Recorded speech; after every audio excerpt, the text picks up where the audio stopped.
Hello and welcome to a special edition of FreeCodeSession. This is kind of breaking news, so to speak. And I mentioned doing this in, I don't know, episode way before because I record episodes and then a month or two or three I actually finally get into my cadence to release them. But sometimes things will come up that I think, hey, they're kind of cool and they are things that I want to get out soon for whatever reason. So this is going to be special edition, special episode edition, whatever I call it, number 1.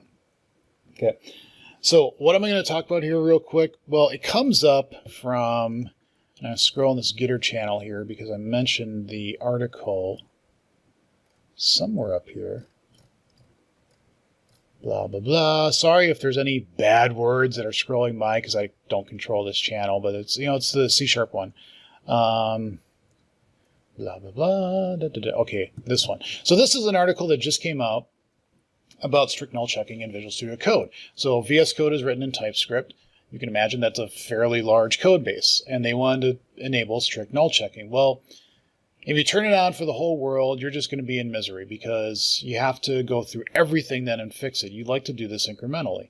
So they talk about a way that they did this here.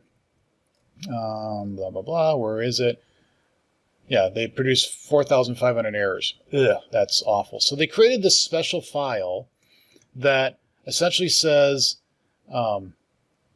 slowly put in the list of files here that we can check for, and as we have time and go through time, just start putting more and more in there. And then they eventually got to the end. And I thought that's actually a really cool idea because with null checking in C#8, if you just turn it on for the whole world, especially for big projects, that could be quite cumbersome. Okay, but also going through each file and saying, the directive nullable enable and nullable disable is kind of ugly too, and then you have to remove them all at the end when you're done. I like to do something like this, which is to have some way to say, look at these files or look at a directory and say, let's address these, and maybe attack those issues that way. So I went on to Gitter, mentioned this, and give credit where credit is due. I didn't come up with this, and this is also very indicative of how I really have to understand in a much better way how all the things you can do in CSproj files, all the things you can do in MS Build. There's a lot more power there than I know about, and it's one of those things I've just had to sit down and go, okay, how does this actually work? So I mentioned this, and Joseph came up with this idea to do something like this. Now his XML is wrong. You can't close it here, as I found out. But the idea is actually sound. So you do something like this, and then you can achieve the effect. So I went through and tried it, and sure enough, it works. Now, here's a little twist to everything. Okay, so before I go into the twist. So what I did is I created a project with 9 files, and they're basically repeats of each other. And when you turn on the nullable check, what's going to happen here is saying that value isn't, enabled. In fact, if I come into here, and let's turn it on, and say build, what I should see is 8 errors, 9 errors. Okay, it took a little bit for the last one to come through. Okay, so that's cool, but I don't want to do it for everything. So let's turn them on. Now here's the thing, is that by checking this out, what I noticed is, how to explain this? I was doing this from the command line. So I have whack whack terminal down here, okay? And let me actually do this and then do this, okay? That's what I had. And so if I come to whack whack terminal and I said build, I was getting no errors, okay? Fine.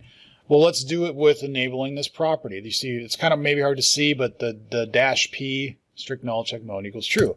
And I was expecting to get 4, and I got none. And I went, what in the world? Well, there's some kind of mismatch right now. This is going to be the right way to do it. And in fact, if you do it in Visual Studio 2019 preview, whatever I have right now, it works. But if I do it from the command line, from the .NET tools, it doesn't. You still have to use the quote-unquote old way of doing it. Okay, so once this all finally lands and the world becomes stable, this one will be the right one. But to illustrate just the idea, we'll put in this one. Okay, So now I'm saying check this file and check all the csproj files in this directory. Okay, so if I come back down here and let's build it again, just all the way through, it works. But now let's put in the switch here and I should get 4 errors. And I don't. Why don't I? Oh, you just... This, I gotta love it. This worked. I know this worked. Okay. There we go. Okay. I don't know, as I watch the video later, I may see that I didn't have this file saved. That could have been the problem.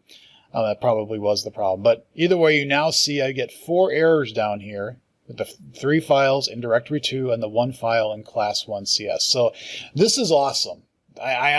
This may seem like a small thing to a lot of people, but for me, being a consultant, going to clients, we now have a way to say to them, and of course, you can say, well, now I've told all my competitors how to do this. Whatever. It's all good. The point is, I have a way now to go to my clients and say, if they're looking at doing the C#A and they have a large code base, you have a way to incrementally do this.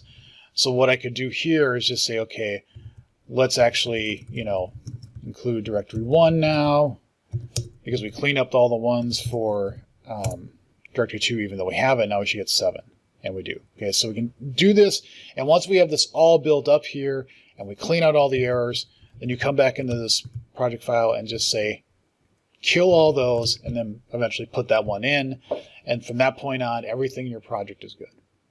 Okay, so this is definitely another technique that people should consider, and I find this to be kind of a cool one to have. So, small video, small breaking special edition, #1 video free code session, and hope you enjoyed it. So leave comments and questions below. See you in the next episode.